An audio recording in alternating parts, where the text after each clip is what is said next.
कदम आधी मंजिल के बराबर है। एक दफा स्वाद आ जाए फिर तो मन भौरे की तरह वहीं जाता है जहां रस। मन की सहज वृत्ति है वहीं जाने की जहां रस।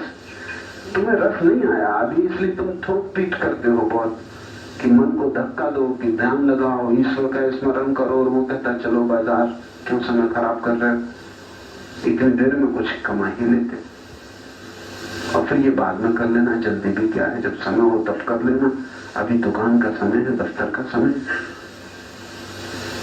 मन तुम्हें वहां ले जाता है जहां उसने रस पाया है, उसका भी कोई कसूर नहीं।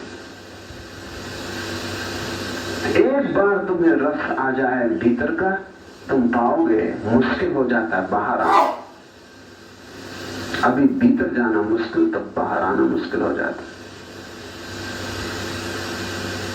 सारिपुत्र था बुद्ध का शिष्य, वो इस परम मंत्र की अवस्था को उपलब्ध हुआ, उसने भीतर का महामंत्र सुन लिया। जिस दिन उसने भीतर का महामंत्र सुना, बुद्ध ने कहा अब तू जाओ लोगों को शिक्षा दे। उसने कहा मेरा जाने का कहीं मन नहीं होता। बुद्ध ने कहा इसीलिए भेजता हूं, क्योंकि पहले तो बाहर पकड़ा हुआ था, वो भी बंधन था, अब कहीं तो भीतर न पकड़ जाए, वो भी बंधन है। जैसे बाहर से भीतर आने में कठिनाई थी, अब बाहर जाने में कठिनाई। परम सिद्ध तो वही है जिसकी कठिनाई खो गई।